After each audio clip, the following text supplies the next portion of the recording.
What's going on, everybody? Welcome back to the PFF NFL show, a special holiday edition of the program, and a special holiday mock draft here for you guys. Trevor, Sikkema, Dalton, Wasserman here with you to run through a new first-round mock draft for the 2026 NFL draft.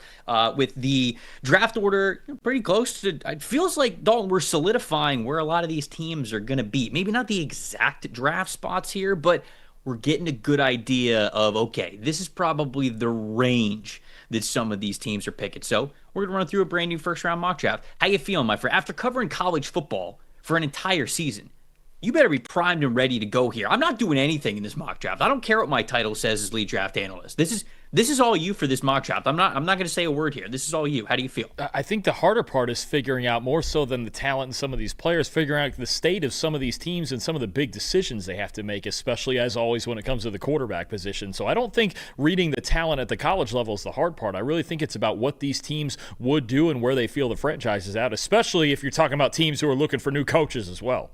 That's true. Coaches and quarterbacks, obviously. But, you were talking a lot there, and all I heard was excuses. Well, that's all I heard. That's all I'm gonna make. Listen, this is your. I'm walking into your world right now. Just before recording this, I just got done with a 12-game preview on the college side. We're just continuing. It's just an all-day bit here. That's all we're doing here. At this point, you are cramming all of the shows possible before the holidays, so we might get just Dalton Unchained here for this mock draft. So I'm excited to dig into it. Hey, we're going to throw a lot of things at you guys here. We're obviously going to be using the PFF mock draft simulator. If you guys don't have a PFF Plus subscription, now's a great time to get one. This is one of the biggest sales we have ever run here at PFF, and there's only 5 days left of the sale. 40% off, people. 40% off. If you get 40% off on a yearly subscription, that's $6 a month. That's what the math comes out to. It's a fantastic deal. Black Friday, that's the promo code to use. All caps, one word, Black Friday. That's how you get that 40% off. So you can do as many mock drafts as you want. Maybe you watch our mock draft here on the show and you feel very inspired. Or maybe you'll watch our mock draft here and you'll be like, these guys have no idea what they're talking about. And you want to try to best our mock draft. Either way, when you have a PFF Plus subscription, you can run as many as you want. So let's dig into it. Let's get right to it. Tennessee Titans. Still picking number 1 overall here in this mock draft, Dalton. And I figure instead of going back and forth here, like, oh, I'll pick for the odds, you pick for the evens, like we normally do, and we'll do that plenty during draft season, I figure we just let this be a good conversation and collaborative. We're not doing any trades here for any of these teams. The Titans are probably a team where everybody say, hey, trade back. The Giants sitting there at number 2. I think that's another one where a lot of people would talk about trading back. But with the Titans, if they're not trading back, where does your mind go here? What prospects are you thinking about here for the Titans? It's kind of a best player on the board situation. I do think there are arguments, obviously, for an edge defender if it's a Ruben Bain from Miami. I know a lot of people are on Arvell Reese right now, maybe with the idea that he could move from linebacker to being a full-time edge defender, kind of like Jalen Walker did last year out of Georgia.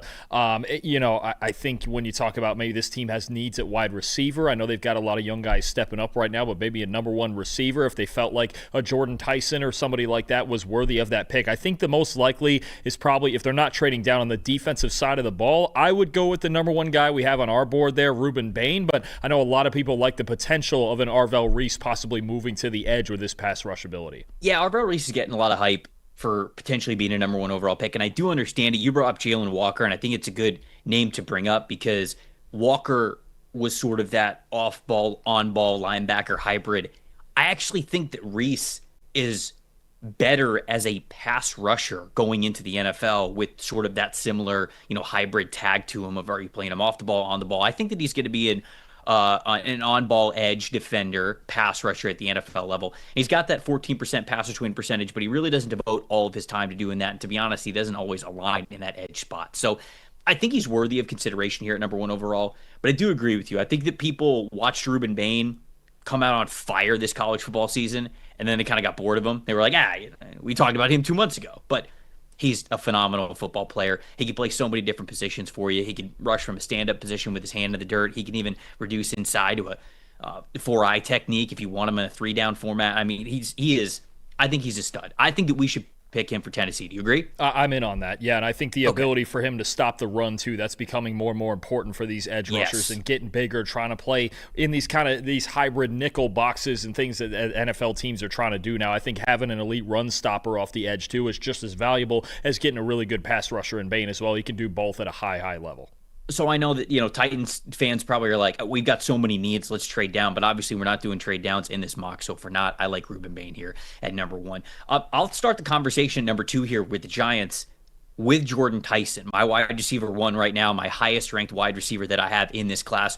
Dalton, you were talking him up a ton during the summer as well. You said going into this year, you felt like he was the best intermediate route runner in the class. And I feel like he is somebody who continues to just eat, not just over the middle of the field, but he's got those wide receiver 1 type of games to him. And we saw that this year, even with him being hurt. We certainly saw that last year as well. I think this dude's an absolute stud. And for him and Malik Neighbors to be on the same team with an offense that has Jackson Dart, has Cam Scatterbo, when those guys are fully healthy, you feel pretty good about the star power on that offense if you add Jordan Tyson to it at number 2. Do you think he's worthy of this 2 spot? Because I do. I think it's borderline. I mean, I think it's tough with this draft class because I don't feel like people think there's a lot of top 5 worthy talent, but the class is the class, right? And you have to just kind of figure out who the best players are. So I do agree that one more weapon would help them a lot. Darius Slayton has 1 more year in his contract. We'll see if they're going to re-sign Wan'Dale Robinson, but Tyson is a movable piece. I kind of think about his role in the NFL being something similar to, say, how the Bucs have used Chris Godwin in recent years. I think that would be a really good compliment to Malik Neighbors and to give Jackson Dart that intermediate threat that he needs to continue to move the chain. So I think it would be a good fit. Otherwise, I think you're looking to me at offensive line and maybe especially the right side of that offensive line and trying to build that through this draft. Also, like you mentioned, we're not doing trade downs here, but I think a trade down would be a smart move. But I could definitely see the case for Jordan Tyson going in this spot.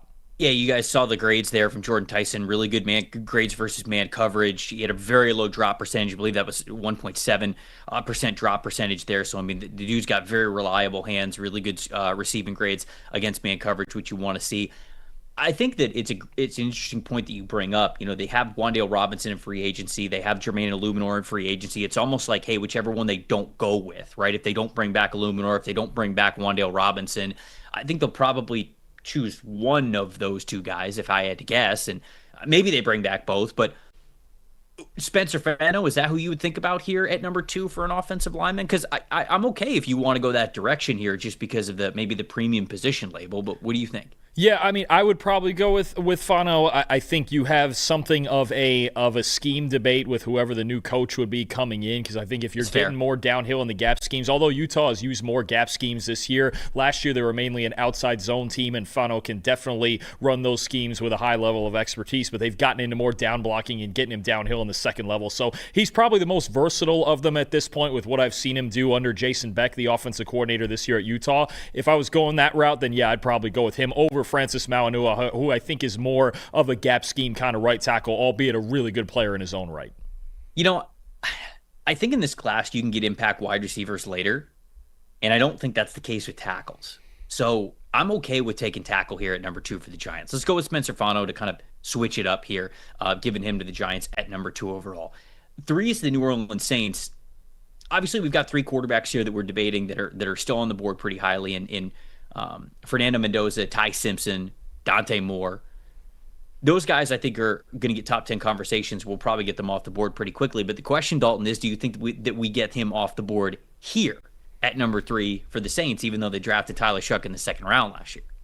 This is the hard one, and this is really where the draft, to me, starts to kind of fork into 2 different roads. If you take a quarterback for the Saints, whether it be Mendoza, Moore, or Simpson, or if they're going to wait and see if they want more quarterback help later in the draft, or they're content with Shuck and Rattler as they have it, give Tyler Shuck more of a chance. There's a lot with the Saints that are going to be decided, I think, in the next 6 weeks of the season. So it's really hard. Otherwise, I think if you're looking at this team then and you're keeping Tyler Shuck as your quarterback another year, you're looking, I think defensive line is probably the most likely, or an Arvell Reese is a good case that could be made. Even another receiver, maybe a Jordan Tyson would fit in here because you have Chris Olave and not a whole lot else. So there's other options for sure. Or could Jeremiah Love go this high with the struggles the Saints have had running the football? And we know Kellen Moore wants to run the ball. But that's the first question we have to answer. Are we going quarterback for the Saints or are we not? And then we're really going to have to answer it for the next 3 teams on the board as well, if I'm being honest with you.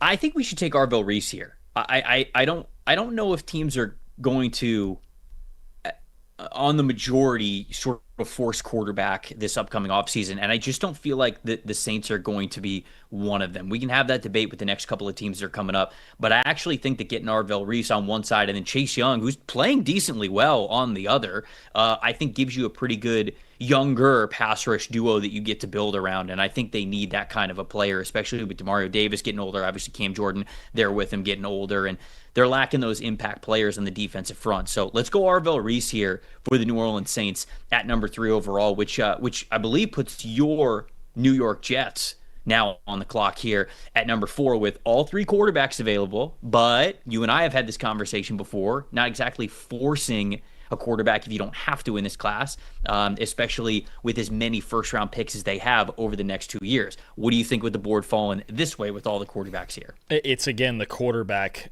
question. Do the Jets feel like their team is ready to take on a young quarterback, or should they wait another year? And keep in mind, they have 5 first-round picks over the next 2 years. They could wait until 2027. And, I'm a fan of some particular guys in that class as well, but that would take another year of suffering to be picking that high then. So, and you also have 3 first-rounders in that draft. And what's another year of suffering? It's a whole, yeah. What's one more year of suffering? It's been 15 already. I was in 10th grade the last time we made the playoffs. So what's one more? Whatever, it's the same thing, different day. But either you're going quarterback and trying to pick the best one, or I'm pivoting to one of 2 players, Caleb Downs or Jordan Tyson. Because I think Caleb Downs is well-deserved the top player on the board right there. I think he's a defensive game changer, and I think he could be that Brian Branch type of player that Aaron Glenn had in Detroit. Or beyond Garrett Wilson, the Jets basically have the worst wide receiver room in the league. So either one, although they've added A.D. Mitchell, they've added John Mechie, who just scored a touchdown in this most recent game. But I think Jordan Tyson would bring a real, true, talented number 2 receiver that would go, and I think he would fit in kind of that Tanner Engstrand, like Amon-Ra St. Brown kind of role, because Tyson's a really good blocker too, and you can move him all over the formation. Garrett Wilson's not really going to do that. So it's either Downs or Tyson if we're not going the quarterback route, but I'm curious to see which way you want to go with this. I think I lean quarterback just because all 3 are on the board. I think all 3 could be good for this team.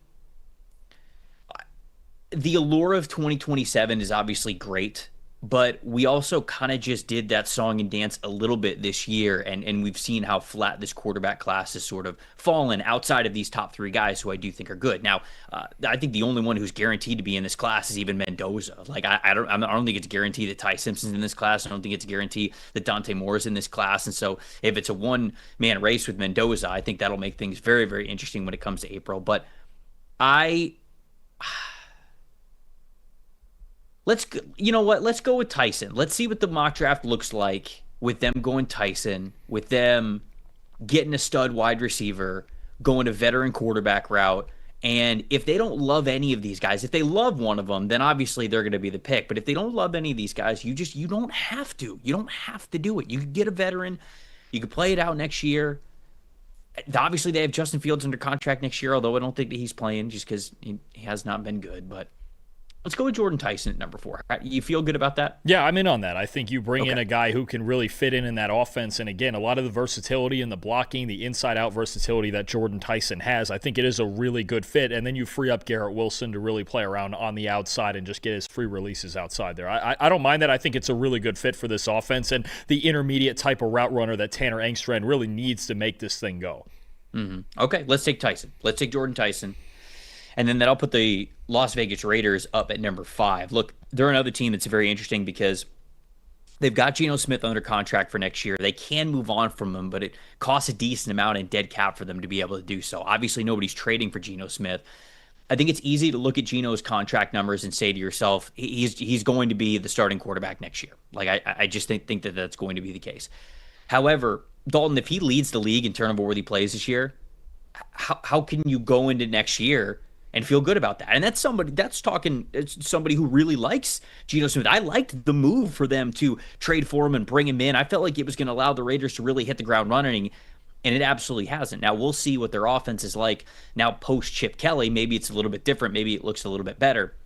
I think Geno's going to be in the mix, But to be honest with you, I don't think that takes them out of the quarterback conversation. I think that you could easily go into next year with Geno as your starter and then basically have a really good setup to where you can play that rookie quarterback whenever is most advantageous to you. You know, you can let him sit back and learn a little bit, give him a little bit of time. He doesn't have to go out there right away in week one.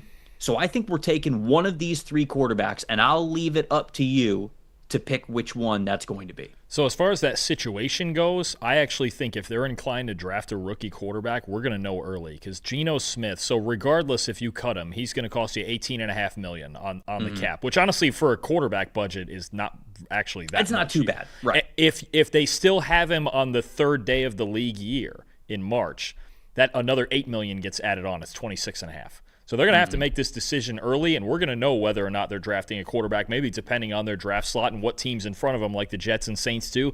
I'm gonna take a stab at this based on a personality match. I think Pete Carroll would take Fernando Mendoza. I think there's this. We've seen Mendoza talking in recent weeks and all of that. And he's this upbeat, just high energy personality who's obsessed with football, and he's been throwing the ball over the middle of the field well lately this year, and everything that's gone on in that Indiana program. I think Carroll would take Mendoza. I do think he would buy in on the personality, and I think knowing that they got to fix some things around him too. Look, there's a case here to take a Caleb Downs, a Peter Woods, a Francis Mauigoa, a Jordan Tyson if he's on. There's the Raiders have a boatload of needs. But if they're cutting Geno in March, we know darn well what's coming. They're going to take one of these quarterbacks. It's going to depend on draft slot, but I think if they could get Mendoza, if they have a shot at him, I think they'd be the ones to do it. Yeah, Mendoza's been a little up and down this year, but he's been a lot more up than he has down, especially when you look at, his tape in his career when he was at Cal before this season. You see the big-time throw to turnover-worthy play percentage. You got a 5.3 big-time throw percentage. Anything over 5 you feel great about. And when it comes to turnover-worthy play, 1.8%.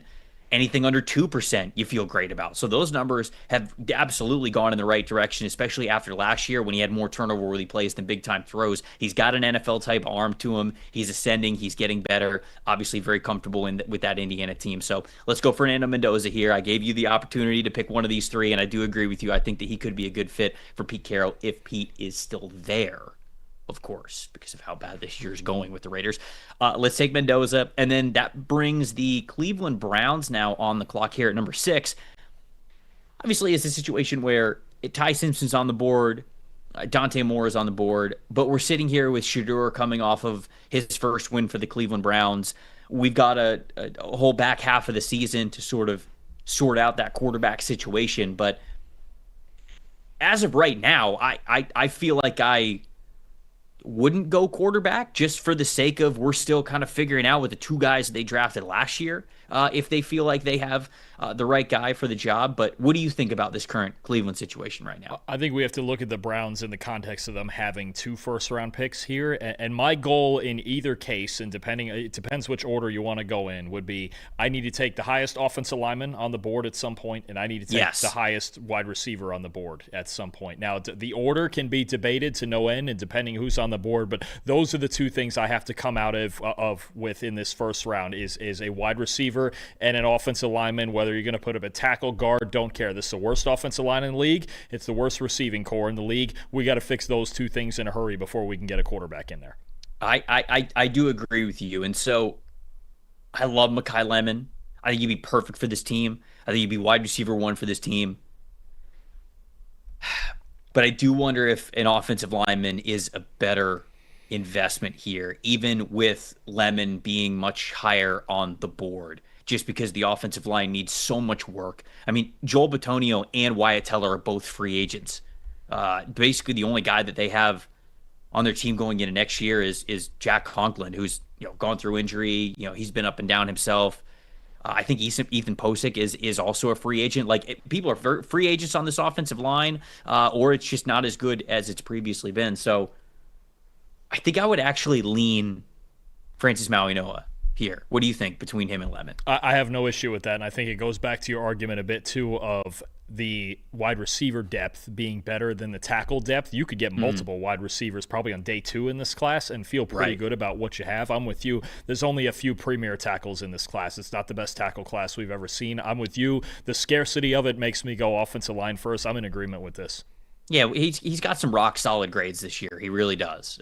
And in pass protection on true pass sets, you see those numbers there. And when run blocking, you mentioned he's more of a downhill run blocker. I would agree he's more of a power blocker. That's kind of how his body is built. That's his skill set there. And so even though Kevin Stefanski likes to do the zone blocking scheme type of a thing, I think that he'll reshape that offensive line to whatever the talent is, because the best coaches do. And I think right now, Maui Noah is the best option that they have right here. So let's go with Francis Maui Noah for the Cleveland Browns there at number 6. So we got a couple of offensive linemen off the board here.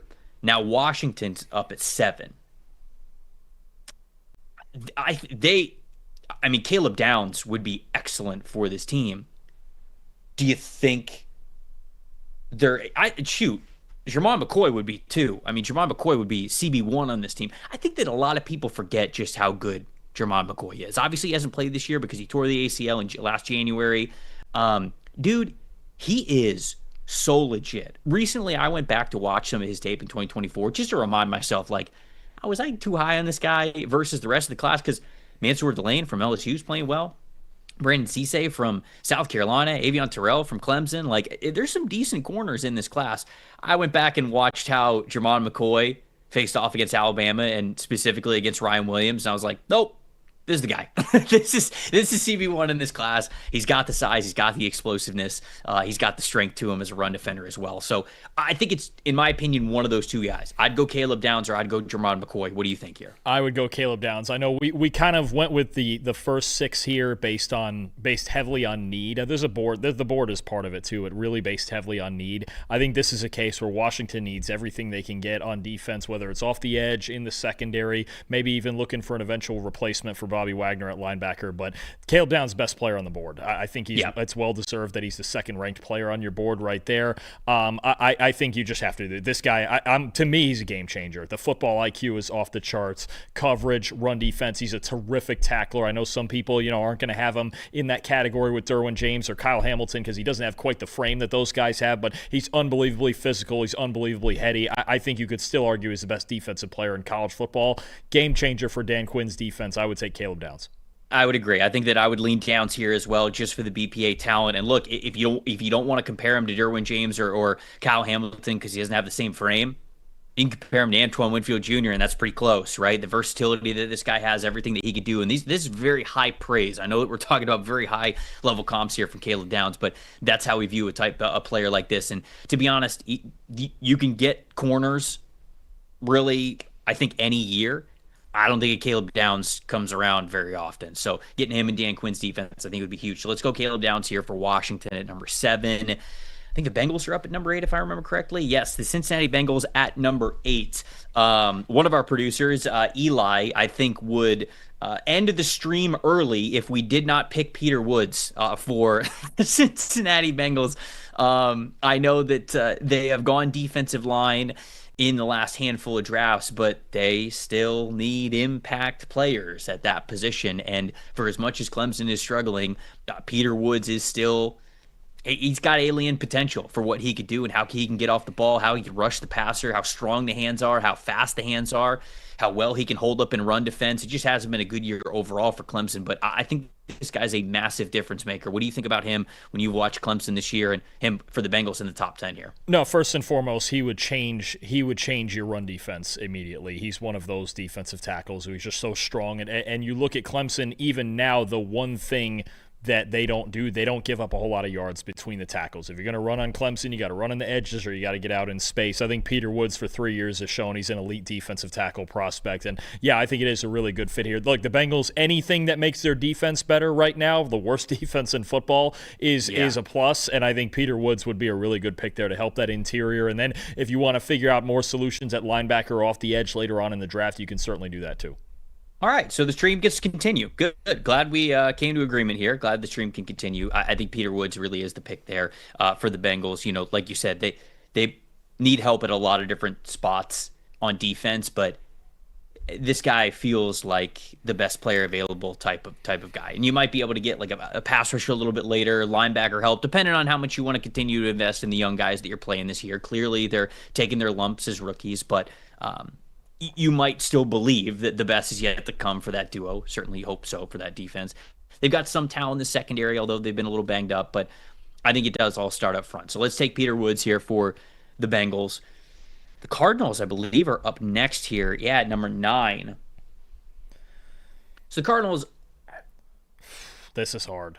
Because, the problem here is that now we have Fano and Mauanoa off the board, and I think those would be home run picks at right tackle for them. Now it gets difficult without those two guys on the board, I think. Well, I don't think it does because of the two quarterbacks that are on the board, and I don't think Kyler's their quarterback next year. That's true, too. And then it's a matter of eventually is Dante staying or going, or even is Ty Simpson staying or going. I don't believe that's what I'm saying either. But I think we should go with Dante Moore here at 9 for the Cardinals, just because I think one way or another, Kyler Murray is not going to be the quarterback for this team. He has not played this year. I think that's been a frustrating part for the Carolina or the Arizona Cardinals organization. If they've really struggled. Adam Schefter even tweeted, not long ago, I can't remember exactly when it was, but he's like, it kind of feels like we're heading towards a split between Kyler Murray and this team. And after looking at the contract, it will cost a lot for them to move on from him if they choose to just cut him. I think it's a significant amount of money on the cap space. I can't remember exactly what it is, but it's like high 30s, low 40s of the dead cap that you would take on. It might even be a little bit more than that.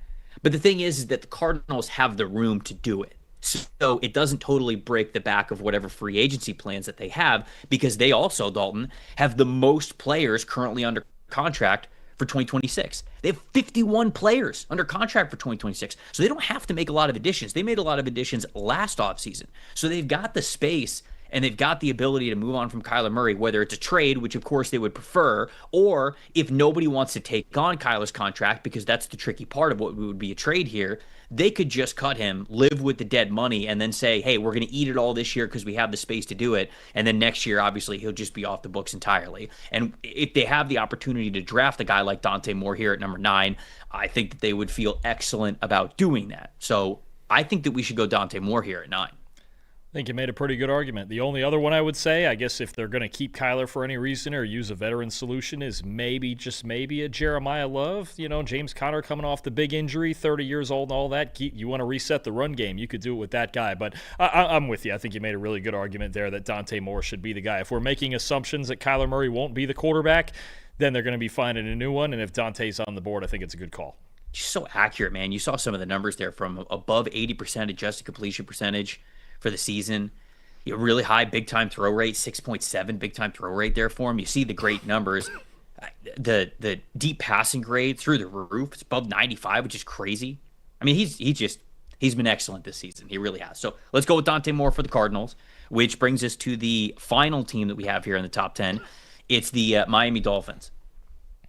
Similar type of conversation, but I don't think it's as much of a foregone conclusion that like Tua wouldn't be on the roster. People have talked about it, but I don't really think that that's the case. This is where I think I'd have Jermod McCoy go off the board. I think so too, yeah. This team needs CB so badly, and he, like I said, immediately said, as long as that knee checks out and he's good to go. This dude was the best corner in college football as a sophomore in 2024. He's got the numbers to prove it. You see an almost elite overall grade there. He had a run defense grade above 78. He had a coverage grade almost at 90, an elite coverage grade for the year. I think he had 13 forced incompletions that season as well, with 4 interceptions. It was all over the place. I think he would be an excellent addition to Miami secondary. No, I agree with that. I mean, you look at Jermod McCoy, or if you have concerns about the medicals, you look at LSU's Mansour Delane. Either way, they need help in the secondary. The only other thing is if somebody was available, probably more help on the offensive line could really help them. But you could find that maybe in round 2, especially at those guard spots. But yeah, I'm with you. I think we go with McCoy here. That makes a lot of sense. All right, cool. Let's do it. Let's go with Jermod McCoy. I think a top 10 worthy talent, going number 10 overall there. Los Angeles Rams. This is the free pick, if you will, from the James Pierce Jr. trade when they traded down with the Atlanta Falcons, who traded up at the back end of the first round last year, gave up an extra first rounder to do it. They took James Pierce Jr., who, look, James Pierce has really shown some nice flashes as a rookie. I think they're going to be happy with the player that they got. Now, are they going to be happy with the fact that they're probably going to be bad enough for a top 10 pick and they don't have that first round selection? That kind of stings for them. But you know where I would go here with LA? Ty Simpson's on the board. I'd pick Ty Simpson. This is the player I'd pick. I think Ty Simpson is the perfect bridge quarterback for Matthew Stafford. I don't know. Shoot, if the Rams win a Super Bowl this year, he might ride off into the sunset. They might have a major quarterback need, but even if they don't, if he comes back for another season because he's playing so well, I mean, it feels like he's going to win MVP this year. Can you imagine having Matthew Stafford next year and Ty Simpson gets to sit behind him and then take over a year after that? Dalton, that's the ideal situation. We've watched Ty Simpson this year really continue to grow as a first-time full-time starter. We've seen him, he can set protections at the line of scrimmage. We watch him go through progressions. We watch him layer throws over the middle of the field between linebackers and safeties. It obviously hasn't been perfect for him, as Alabama has been a little bit up and down, but man, I think that this guy just understands how the game is played at a pro level. And I would love to get him with McVay and sitting behind Stafford if we can. So with this bonus first-round pick that they have, if they've got the opportunity to pick Ty Simpson, I think this is this is why you get the extra picks, to be able to take the massive swings that could be the true home runs and grand slams to have this opportunity. I'd go Simpson. Is there somebody else that you're thinking of here? Problem is you look at the Rams right now as maybe the best team in football. They don't have a whole lot of needs. I don't necessarily need another edge rusher. I don't necessarily need another receiver, although Sean McVay with Mekhi Lemon sounds pretty unfair. I mean, Sean McVay with anybody. Apparently they've turned Emmanuel Forbes into an all-pro, so I don't necessarily need a corner. Take the quarterback. Come on. Give me the green light on this one. Who else are they going to take? My only other argument would be offensive line, and we could probably do it later. Somebody at right tackle. They have the other first-round pick. They could do it later. Yeah. All right, we'll do that later. Ty Simpson. Let it rip. Let's go, baby. We got him, folks. We got him. Minnesota Vikings. Speaking of teams that need quarterbacks. Well, oh, boy. Lenora Sellers? No, I'm not forcing another quarterback in the first round. I don't think we're getting another one here in the first round of this mock draft. But you don't think, for the sake of predictive, I'm not saying Minnesota, but you don't think they're going to fall in love with Sellers once they get to the combine. You know he's going to tear up the combine if he comes out. I think the Anthony Richardson situation, being as fresh as it is going to scare a lot of people. If the whole Anthony Richardson situation never happened, I kind of agree with you. But I think that's fresh in general managers' minds, and I think they're going to be more gun-shy than they have been. Now, from all accounts, Seller's a great kid.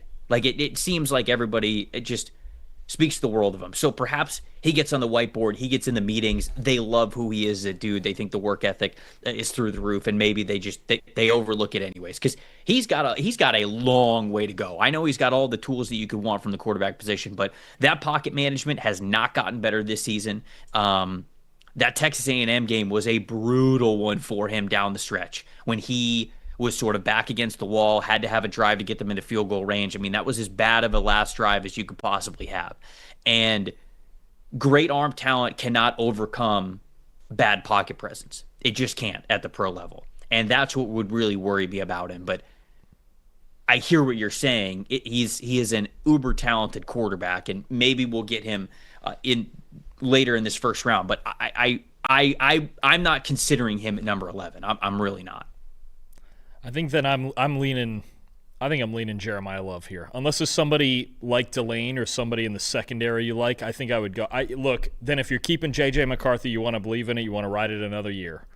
They got to get better in the run game. And I think their offensive line, if healthy, which has been a big problem this year, is good enough.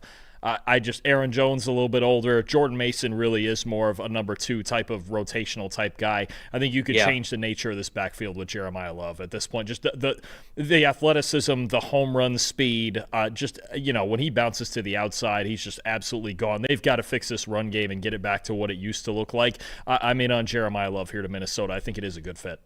I think that we should take Love. I think Mansour Delane is right up there as well. I think those are the two guys that you're thinking about, but he is such a dynamic back. Jeremiah Love is. He has been unbelievable this season.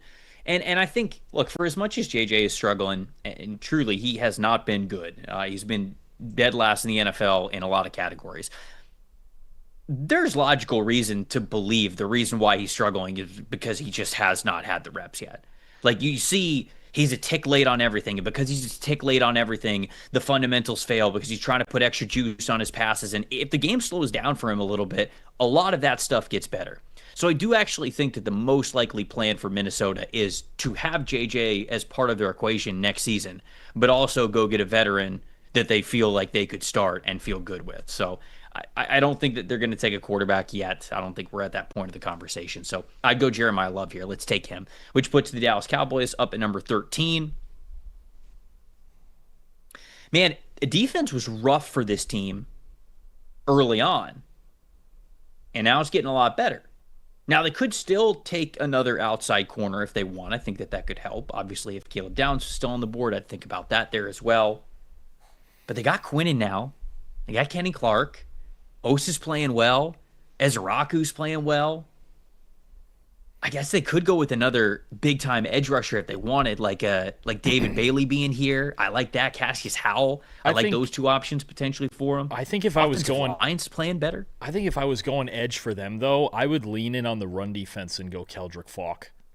Because I think Ezraku and everything else they have there, they can create a pass rush, and they're kind of doing that right now. But I think to get an early down edge guy, like I know there's going to be some debate about Falk and his pass rush potential because it hasn't been great this year, but especially if, and this is only a last couple weeks trend, if Matt Eberflus is going to go with more five-man fronts, then I would want a Keldrick Falk that has a ton of experience doing either playing off the edge or in at that 5 or 4-eye kind of technique there and being the elite run defender and lean into that. And we have a second first-round pick here because I also really want a linebacker with one of these two picks.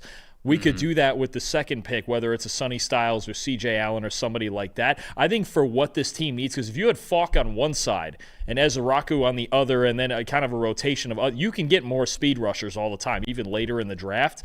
That's somebody who I think would fit in here. If they're trying to go full tilt, okay, we're fixing this run defense. We got Kenny Clark back in the Parsons trade. We've got Quinnen Williams changing things on the inside for us. Osa's getting into more of a rotational kind of pass rusher kind of role and getting in those five-man fronts. I might lean more into a Keldrick Falk if we're going off the edge than Bailey or Howell, who are smaller, maybe early on designated pass rusher type guys. I don't know how much I love taking an edge rusher who I don't think is going to give you much juice to pass rusher, right? It's kind of the same conversation that we had with Mykel Williams last year, who went number 11 overall, I think for the very reasons that you are laying out here with Keldrick Falk.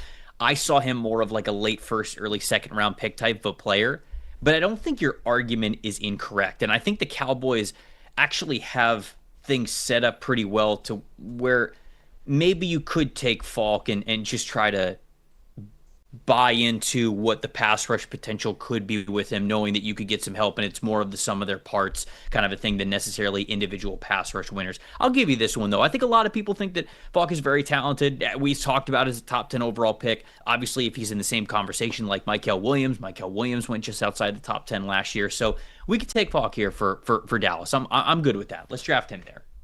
Carolina now at number 14. What are you thinking for the Panthers here? You leaning one way or the other? Any position really stand out to you? I think, to me, there's two. Okay. I think Mekhi Lemon would be a real option here. I think you can move McMillan around. Xavier Legette hasn't been consistent. He's really just a straight line X kind of guy. I think you're and I like Jalen Coker, but what Mekhi Lemon would add to their offense in the slot as a reliable chain mover, it feels like, think about a game like last night against San Francisco. They just kind of didn't have that, right? That one-on-one separator that could do that. Either Mekhi Lemon is an option here. You could take one of the pass rushers, even though I like the way that Nick Skorton and Princely Umanmielen look, or... Yeah, I don't think they're going to take pass rushers just because of those two guys. I think the two weakest positions on their team to me are tight end and linebacker, and I think Sonny Styles would make a lot of sense. They need something at linebacker that they can rely on, because right now, to me, they've got really nothing at that spot. That's the weakest part of their defense by far. That's what I was thinking, honestly. Sonny Styles here. Styles has been unbelievable this season, and you don't want to pigeonhole yourself into drafting need, but Styles to me is just, He's been so good, man. He's a former safety who was built bigger than a safety, and then he put on some extra weight. Now he's sitting around, what is he, like 6'3", 240, 245? So he's legit linebacker weight now. It's not like he's sitting here at 225 and you got to wonder if he could play in the box or not. You could see he could play in the box. Missed tackle rate this year. Check out the number, Dalton. 0.0. Dude hasn't missed a single tackle this season. I think he's got the coverage potential, even though he's been a little bit up and down just playing in the middle of that defense. The closing speed is excellent.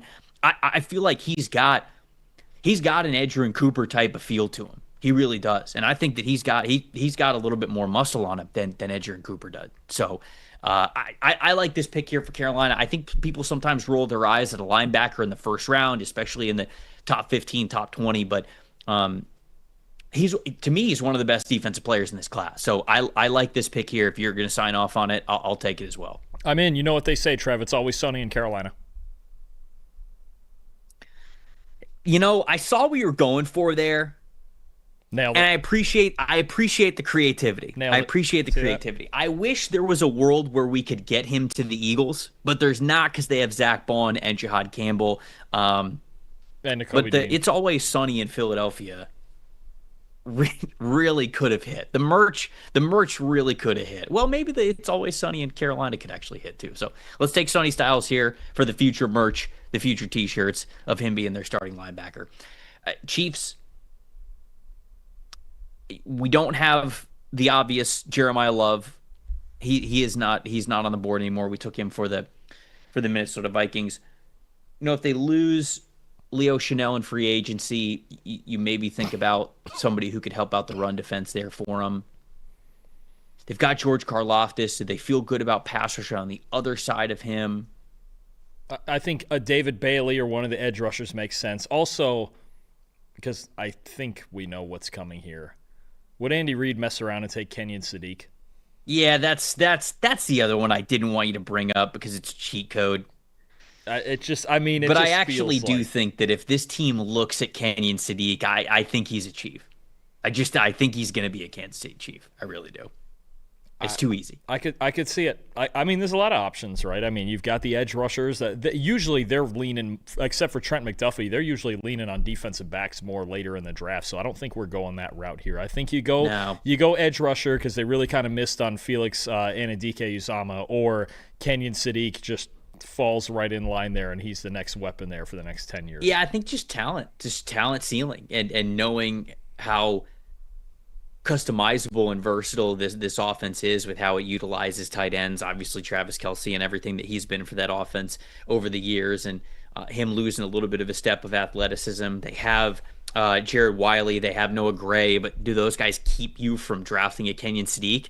I don't think they do. So let's take Sadiq here for the Kansas City Chiefs, which puts the Pittsburgh Steelers now up on the board here halfway through this mock at number 16.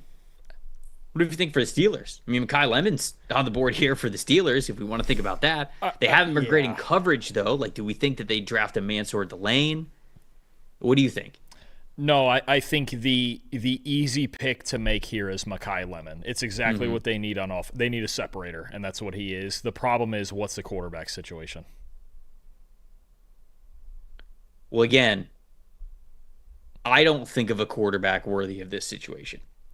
Right. But the problem is if we're being real, like, is it another one-year veteran? Is it Jameis Winston? Is it Jacoby Brissett? What sort of nonsense are we working at with this quarterback situation? Is it Kyler Murray? Right, exactly. But Mekhi Lemon is basically everything they need in their offense. It's everything they're missing in their offense.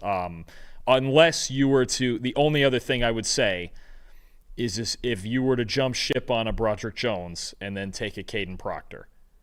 But to me, Lemon is they need a separator. They just do not. DK Metcalf is obviously solid vertical threat. They do not have a legitimate separator on the other side of the field that makes you worry about anything. Mekhi Lemon is everything they're missing in their receiving core. So if they take a quarterback, you think it's Sellers?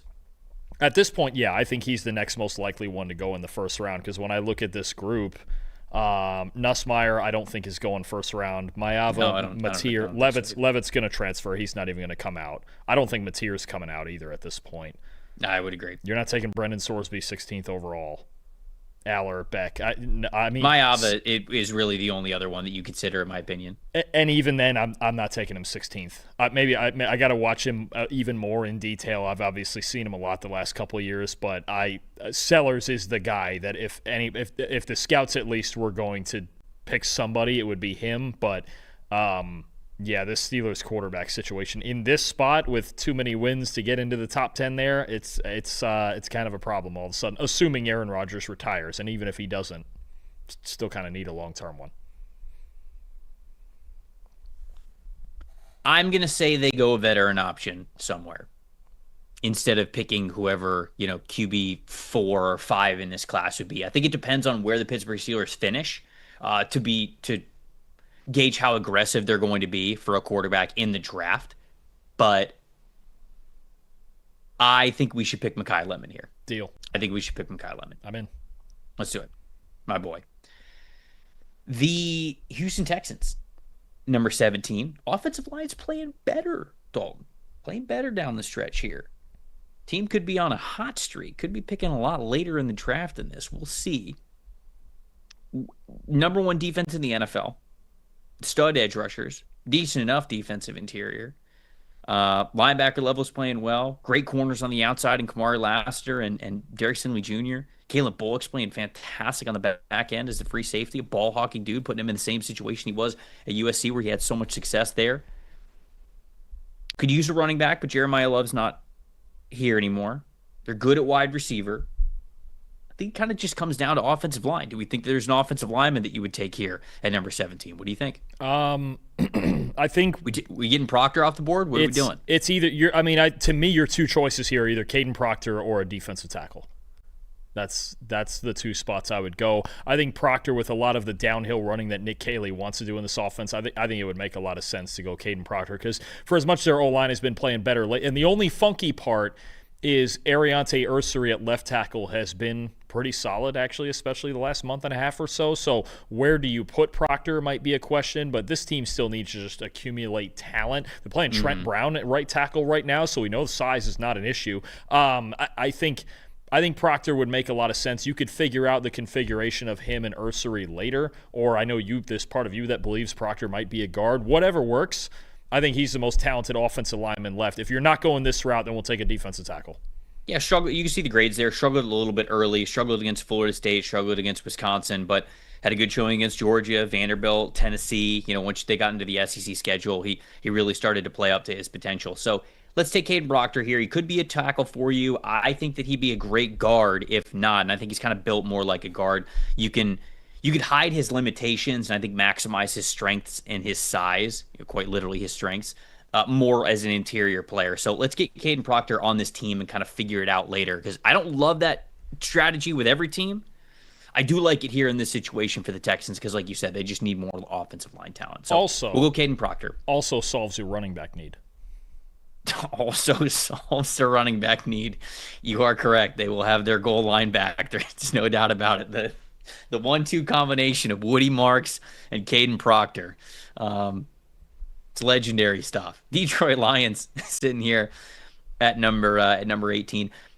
Is this where we're thinking about David Bailey getting his pass rush juice on the other side of Aiden Hutchinson? Yeah. What do you think? Yeah, I'm in on that. Do you like David Bailey better than Cassius Howell? I think it's close. I probably would. They're pretty similarly sized, aren't they? Or is Howell a little smaller?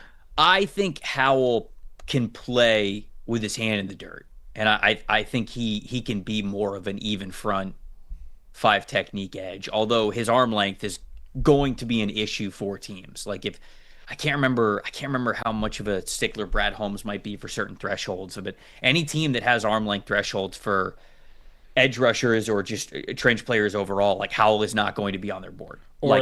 From the reports that I've gotten, his arm length is like barely above 30-inch arms, and that's going to be single-digit percentile for edge rushers at the NFL level. Or is Dan Campbell going to kind of like the violent pass rusher like T.J. Parker?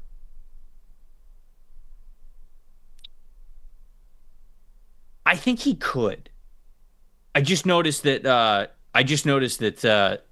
the fellows behind the glass already picked Howell. So we should Oh, we wow. should convince the good people Well, that Howell is indeed the correct pick. But I do. I think that I think this is that's the debate, right? TJ Parker, Howell, David Bailey. I think David Bailey has the highest pass rush win percentage. He's more of the pass rush specialist, though. He's that stand-up outside linebacker type of a player.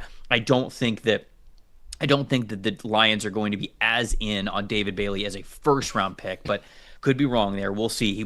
I think he'd be kind of against what their type to prioritize in the first round. I think it would come down to Howell and Parker, and Howell has had the bigger splash as a pass rusher. He has had some unbelievably dominant reps as a pass rusher this season. I love him. I think he's worthy of being a top 20 pick, even with the short arms. But him and TJ Parker, I think it's a toss-up, but obviously we're going Howell here. So 19, Baltimore Ravens. Mike Green looking a little bit better for them as a one-on-one pass rush winner. Travis Jones, a free agent for them.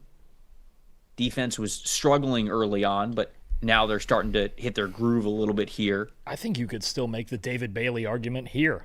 I think you're totally right. I think David Bailey could make a ton of sense for this team specifically. If I like him anywhere in the top 20, the Ravens, I think, are a really good schematic fit for them. I think it's that, or maybe we look at the interior of this offensive line, the guard spots. Vega Owane is great from Penn State. So I would have no problem with that if that's the direction that they wanted to go. I think that's an issue for they'll them. like pass rusher more, though. I think it's an issue for them right now that their offense looks kind of plotting because their offensive line is just not as good as in past years. I think the pushback there that I would say to you is you can, for as much as I like Vega, you can find interior offensive linemen in rounds 2 and 3 basically every year. You can't find a dude who's got an above 25 pass rush win percentage every year, and that's David Bailey. So if it's between these two, I would go Bailey here for the Ravens. Another one, is it going to be Bailey, or because I know you like Bailey better than Parker because of some of those pass rush numbers, but Bailey or Parker, is there any argument there, or will we just go David Bailey and write it off? I like TJ a lot going into the year, and so I don't want it to seem like I'm not big on TJ. He just hasn't had as good of a year as I thought he was going to, but you go back and you watch the tape, and it's nothing to scoff at. It's nothing to drop him like a rock when it comes to the rankings or the projections.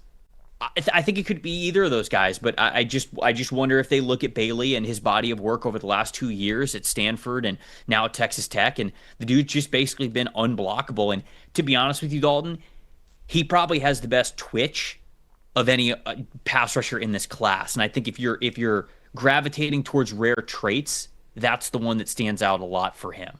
So I think the Ravens would notice that. Let it rip. Okay. David Bailey. That puts my Tampa Bay Buccaneers up here at number 20. Couldn't sprint the card in fast enough for TJ Parker. Yeah, they need a one-on-one guy. I mean, who else are we even considering here? I don't think anything. If Sonny Styles were on the board, I would do that. But I love Sonny Styles. I think that he'd be great in Tampa. He would be in consideration here as well. But the biggest issue that this team has is they do not have one-on-one pass rush winners. That is the biggest, most glaring issue that they have. When Hassan Reddick has missed time, it is bad on this defensive line. So I don't know if the Bucs would consider David Bailey. He's kind of what they wanted Chris Braswell to be, which is something that has not manifested for them. But TJ Parker, I feel like that's the 3-down lineman for you. Yep. Yeah, I'm in. I have no argument with that. They have a hard time getting pressure without blitzing. Yep. I'm in. TJ Parker, Tampa Bay Buccaneers. Simple enough. Buffalo Bills. Ooh, what do we think about the Bills here at number 21? All right, so for as much as I'm constantly ripping their defense, because I will admit to doing that. Yeah, here we go. I know where we're going. I know right where we're going. They have a wide receiver problem. There it is. He's going right there, folks. And it's we have to wonder. I know they at this point it feels like they've basically swung and missed on Keon Coleman. Mm-hmm. Do we just go with Carnell Tate? And even though I don't think Carnell Tate is the all-world special Justin Jefferson type potential sort of guy. But the Bills need something better than Josh Palmer and Curtis Samuel and everything else they're running out there right now. 99% of the time, I would go defense here. I would take, the problem is the linebacker spot. You're waiting on that. Safety, nothing really here unless you're really. But that's to your point. That's why it makes sense to go Tate here. Yeah. Because you can get a safety or a linebacker on day 2. You get both on day 2. Put it this way: if this was going to be a round 2 guy, and I was taking Carnell Tate in the first round, if the Bills walked out of the first 2 rounds with Carnell Tate and Dylan Thieneman, I think that'd be an A+ draft. That's kind of the plan that I would put together. Jacob Rodriguez in the 3rd. Jacob Rodriguez, yeah, something like that. I'd be in on that. That's why here I'm like, you know what? I just watching this last game against Houston last Thursday, I was just like, oh, there's a major wide receiver problem here. I think I don't know if the team has said this or if just a lot of the Buffalo media that I follow have sort of embraced it. The everybody eats thing. I don't know if the team has said that before, the coaching staff has said that before about, the tight ends and the wide receivers, and they just have so many different guys that they could possibly throw to that they, spin it in a positive way, and they just go oh yeah, we don't need a wide receiver 1. We don't need a receiver 1. Everybody eats on this offense. And now I've seen them say it a little bit more sarcastically in Bills media because they don't have the guy that they can rely on when they really need it. I think the everybody eats strategy is great. It's great to be versatile and have a lot of depth, but in the moment where your back's against the wall and you need one guy to win one route, I just don't think they have that player. And I think that's been a glaring need for them this season. I think Carnell Tate can be that player. So let's go Carnell Tate here for the Buffalo Bills. That brings the Cleveland Browns back on the clock. Who we go with Cleveland? We go with Maui Noah, right? I think in the top 10. Yep. That's who we took? Yeah. Francis Maui Noah is who we went with in the top 10 for them there. So they got the offensive lineman. What was the other position that you mentioned that we got to come away with? Well, my problem was wide receiver, and we just took Carnell Tate off the board. So then it Denzel comes Boston? down to... How do you feel about Denzel Boston? You a Denzel Boston guy? Sounds like you're not. No, I like him in the same way that I liked Jaden Higgins last year. I think they're pretty similar players, honestly. Okay. Which means you could feasibly take him in this range-ish because the Texans traded down, and I wonder if it was from, 25 or 26? I wonder if they would have just taken him there if they didn't get that trade, I believe, with the Giants last year. That's really what I see. I see a very similar player between him and Jaden Higgins, so I don't mind it. Look, the Browns, they need a lot, and if he's the best wide receiver on your board, I don't have any issue. This is the worst wide receiver room in the NFL. Yeah. Oh, easy. Yeah, absolutely. I don't think a KC Concepcion can come in and be like the Browns' number 1 that they need. I think he needs to go to a yak team. He's a little more of that Luther Burden type where I think Concepcion would be, if he's your wide receiver 2, I think you're living. Yes. I think you're living great, and I think that's the ideal spot for him. Yeah, the problem is Denzel Boston here though. I really am. I see Boston as very safe. I haven't watched enough of Ian Strong to know if he could go in this range. I think Surratt's a solid second rounder. I know Chris Bell's got tools, but I think there is still some refinement that's needed there. If I'm going to take one, I would take Boston here as well. Our producer is circling Chris Bell. I don't know who's running it, if it's Quinn or if it's Eli. It's absolutely Quinn. There's no question. You're circling the Louisville Cardinal. There's no question which producer Now, to be honest with you, I think that we're doing this with a little bit more of a flavor of what we would do type of a mock draft. But if it's more of a predictive one, it feels like Chris Bell would actually be the pick here. I think that from people who are just really well connected, like Chris Bell keeps going up the board, and we keep seeing those crazy plays from him. I like Denzel Boston more, but I do see a lot of people with a ton of love for Chris Bell just because of how extremely athletic this player is. So that's the thing, is that Bell may even have a higher ceiling. Again, I look at Boston in general as, okay, I see the same things I get from Jaden Higgins, where I know he's a solid route runner. I know he's got good size and really good hands, contested situations. I think it is that where with Boston, I kind of know what I'm getting, even if I'm giving up a little bit of ceiling. But Bell, the size and speed, I mean, you can't deny that part. That's for sure. It's just a matter of if he will refine enough of his route running, or is it going to be more... DK Metcalf would be a good outcome, but it's kind of that. That's the top tier outcome. And right. I think I think too many people will just say like, "Oh, the comp is DK Metcalf," as if it's very easily achievable for him, and I'm just not so convinced that that's the case. I agree with that. The safest pick here to me is Boston. Yeah. Do you double dip on O-line? Do you go Francis Mauigoa and then do you go Vega Owane from Penn State? They could lose 3 offensive line starters. Probably not. I don't know if we ever. Oh, I saw it. Remember the one time I saw it with the Jets with Mangold and Ferguson. Have we ever? No, but should we? Should we? I mean, it worked for the Jets the one time they did it. That's the last time we were good. So, maybe that is the idea. I actually like the O-line double dip strategy. Well, you're going to change it up on me. All right. Because you could draft one of those wide receivers we just talked about. You could draft them a little bit later. Yeah. Yeah, you could. We're not doing the full 2, 3, 7 round mock here, but you certainly. I mean, you could just stack up, keep throwing darts at receivers, and eventually some of them are good. Hell, Puka Nacua was a 5th round pick. All right.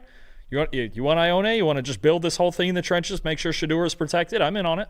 All right, let's go with Vega Owane, who I think he's having an excellent year. 2, just excellent hands. I mean, when you watch this guy in pass protection, the way that he has just such a solid base, great core strength, great balance, and then when he is hand fighting, I mean, there are times when, okay, he might dictate contact and get his hands in there early, and then the defensive lineman, he might break the grip on him, but if he does, man, he will reset those hands so quickly. I love the recovery ability from Vega Owane. I think that he is just such a dictating pass protector, and he is also somebody that continues to win throughout the rep. I love his pass protection. I think he'd be perfect in Cleveland, and I'd like this double up. I really do.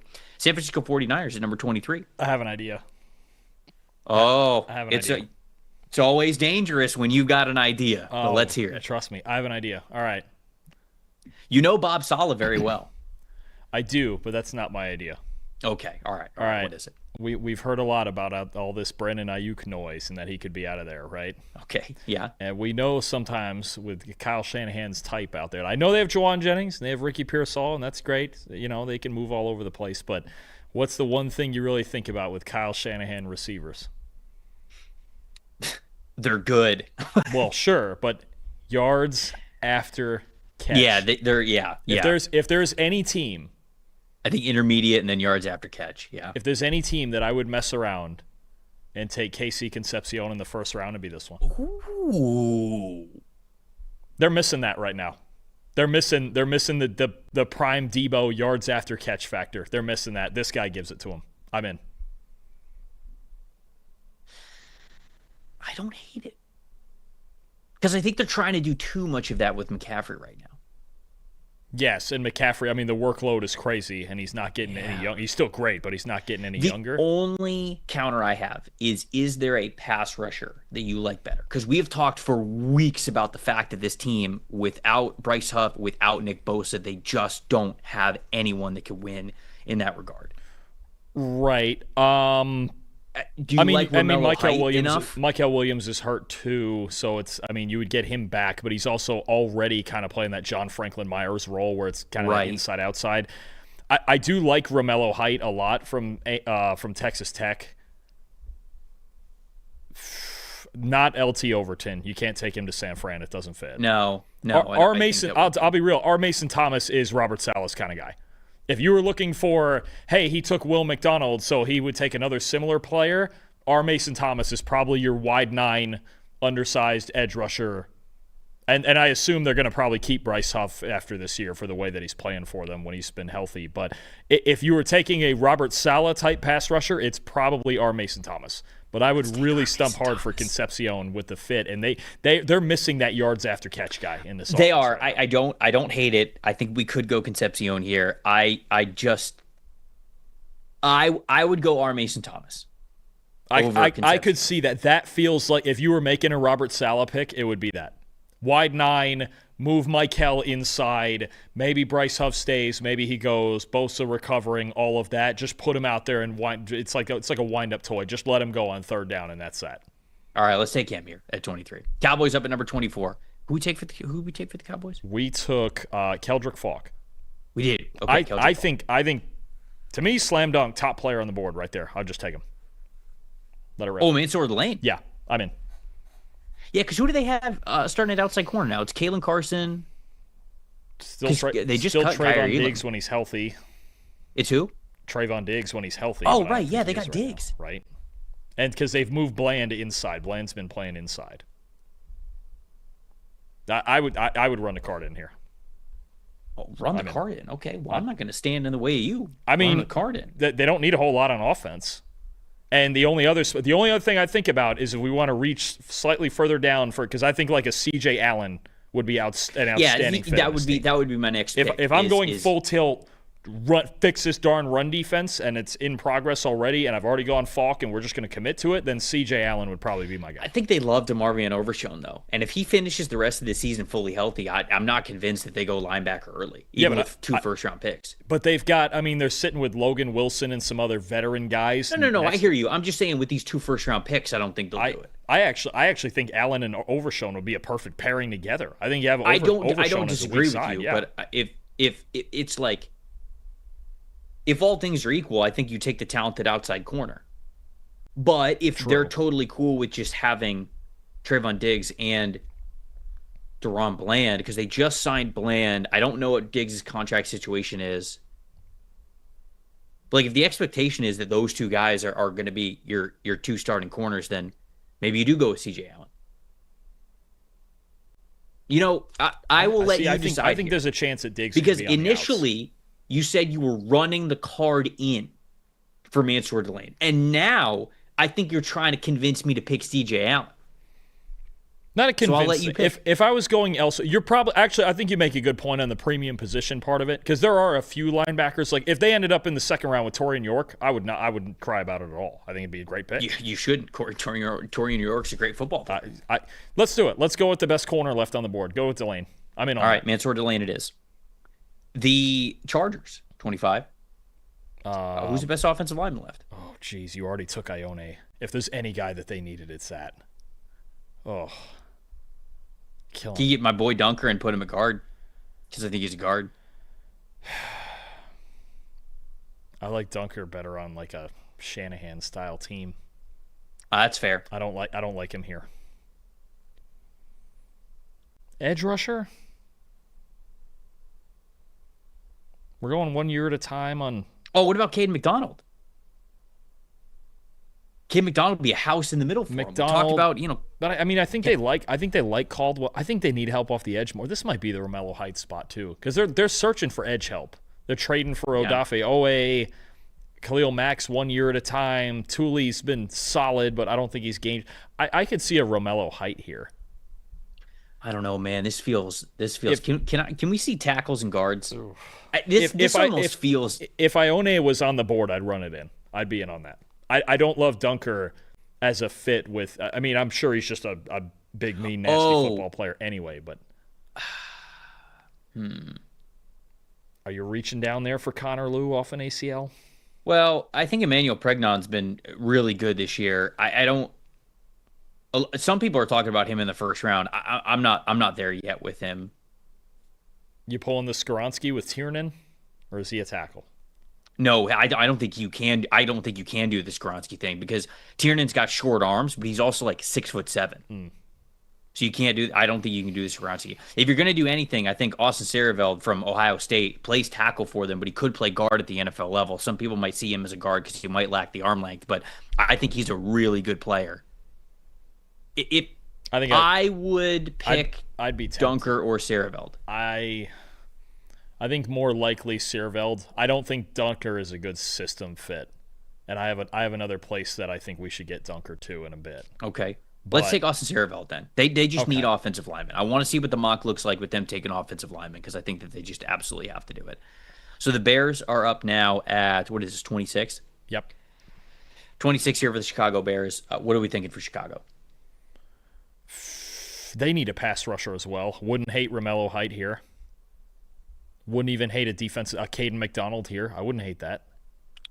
I think Caleb Banks we're forgetting about Caleb Banks just because he's been hurt. Yeah, Banks is solid too. They need anything that helps them too because Banks has the potential to be a really good pass rusher. Anything that helps them with the pass rush helps. So I think Banks or Height would be solid picks here, either one of them. I think I would go Banks here just for the overall talent. I think his His 2024 stuff was excellent, and he wasn't as stout on run defense because I think he was focused more on just being a one-on-one winner and being a one-gap penetrating type of interior defensive lineman. But to me, I think that that's kind of what Chicago wants, and they can lean into that for him. And he's been dealing with a foot injury, so he really hasn't played very much this year. But I think we should go Caleb Banks here. I think he'd be a really good addition for them. I'm in on that. So much talent throughout the rest of the roster. I feel like you can also afford this. Take a swing on him. I'm in on that. All right, Okay. I have my here's my Seattle. Oh, so this is Dunker. Yeah, this is Dunker here. And yeah. if you This is beyond perfect. And if you want to put him at right guard, feel free. Fine, no issue. And so then you got Gray's-Able at left. Yep. You got Jennings Dunker at right.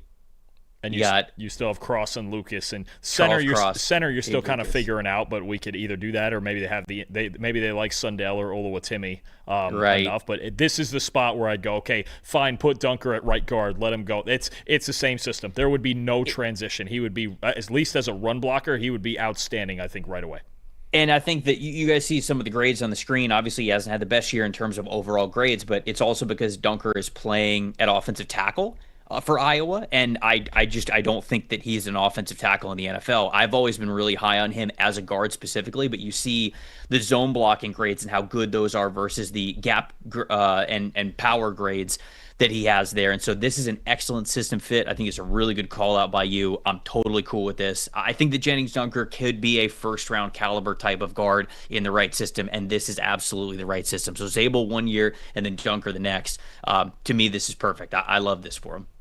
Absolutely agree. That's the one for me. Dunker to a Shanahan-ish team like that, like so good. Then that could be a first round pick. I think even as San Francisco would think about it at that spot too, if they're looking for more offensive line help. To certain other teams, no, he's gonna be a really fun player when you start making your team boards later in the spring. He's gonna be a guy who's like top 25 on some, and then like outside the top 60 on some others, because there is what they've run down there at Iowa since Tim Lester became their offensive coordinator. It's just that. It's just stretch, constant, back and forth. The reason Caleb Johnson was so successful there last year, it's a perfect fit there for Kubiak in Seattle. Okay, let's take Jennings Dunker here to the Seattle Seahawks. Who we got next? Who's after the Seahawks in this order? Jets. Oh, the Jets. So Jets back on the clock here at number 28. We already took Jordan Tyson.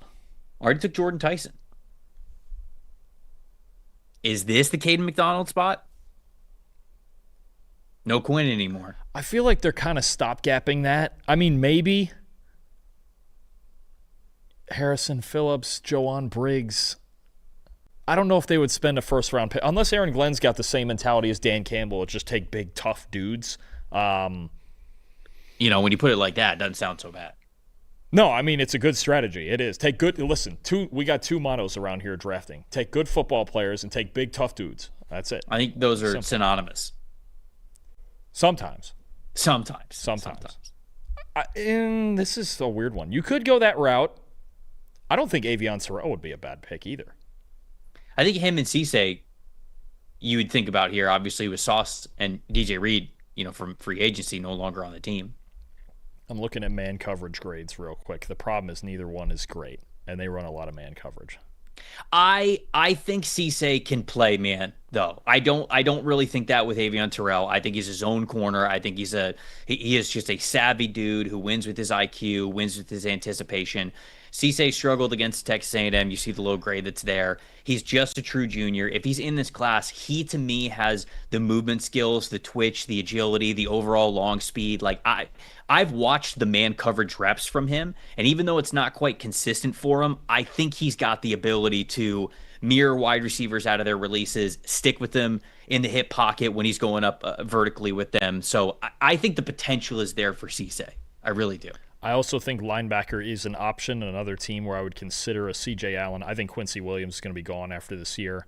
I think that's fair. And I think they need. I think they'll find some stopgaps at defensive tackle. I think off the edge, because you have basically your two starters are Jermaine Johnson and Will McDonald. The problem is Will McDonald's not a good run defender. So if I were to take I really like Josh Josephs, a couple spots down, if you scroll down there on the screen, from Tennessee, as a balanced guy who I really believe can play, especially early downs, and he's been great as a pass rusher this year too. Last year the run defense grade was off the charts. Super long arms too. He's got the physical traits, and he's got really good get off too. I could be in on a plan also that gets Johnson and Josephs as the early down guys, and McDonald rotating as the third guy, because McDonald's a really good pass rusher. He is. It's just I can't trust him to be out there on 1st and 10 all the time. And I'll leave it up to you. You know the Jets really well, so you tell me. You left it up to me, man. GM Dalton, the Mooj.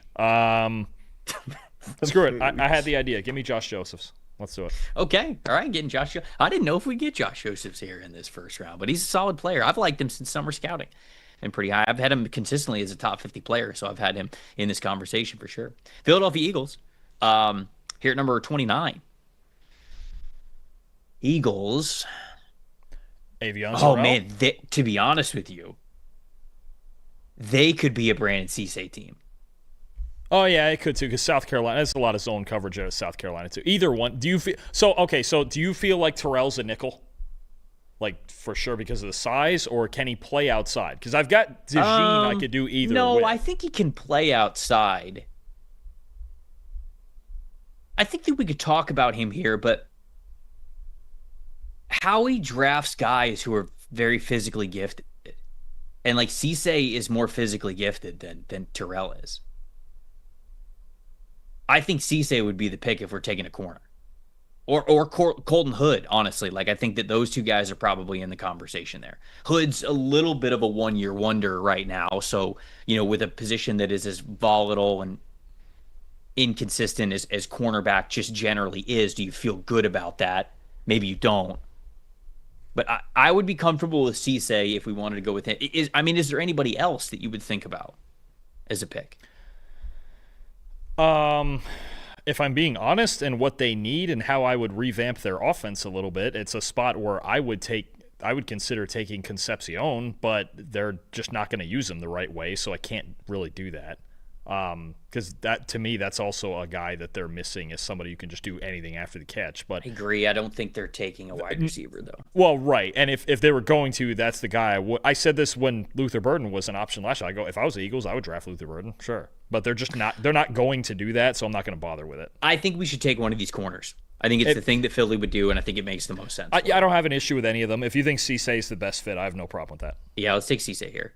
Get him at 29 of the Eagles. Denver Broncos at 30.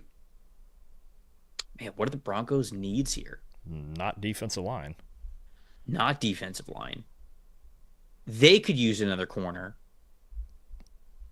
You I think Riley Moss gets picked on a lot. I mean, the problem with them is they just don't use Jahdae Barron at all. No, they don't. He's only in dime. So I'm like, what did you spend the 20th overall pick on? And they have guy? Jaquan McMillan too. Right. So I just don't know. I don't know what they use the 20th pick on him for if he's only just going to play in dime, but that's just me. I mean, do we go receiver here? Boston? KC? KC is like a Marvin I like Mims Boston upgrade? The most for them. Or do they I think Boston makes the most sense because then you could let any of those other guys who are still there on the roster be that wide receiver 3. Because they like Pat Bryant and Troy Franklin a lot. So, but they need something. Maybe so. Is this a linebacker spot? Greenlaw hasn't played a ton. Stranad's been better. Yeah, they just signed Greenlaw though. Right, but there's a lot of injury history with him and with Singleton. That's true. And it was a 3-year deal, so I assume only next year if that is guaranteed. Right. Could I just reset it? C.J. Allen, Anthony Hill. Yeah. You could go with that. Be curious to see what Broncos fans think of that. Going with linebacker here. All right. Take C.J. Allen. C.J. Allen, deal. Getting better in run defense. Why not? Make one of the best defenses in football even better. I mean, you're screwing over the next team here. You can draft them. Let's take C.J. Allen here, but you're screwing over the next team. I don't think necessarily. They just signed Nate Lamon to an extension. Oh, they did get Nate Lamb in an extension. Nice. So, Dude, it is funny. Like, they didn't, this team does not draft linebackers high at all whatsoever. And by that, I mean, like, they don't even draft linebackers. Omar Space is an undrafted free agent. They got Nate Lamb from elsewhere. Like, it is funny how much, like, that's kind of the need. And there's some decent linebackers I could picture on this team. They just don't take linebackers in this range. So it is kind of funny. So my first thought here, because we went Ty Simpson. Okay. Yes.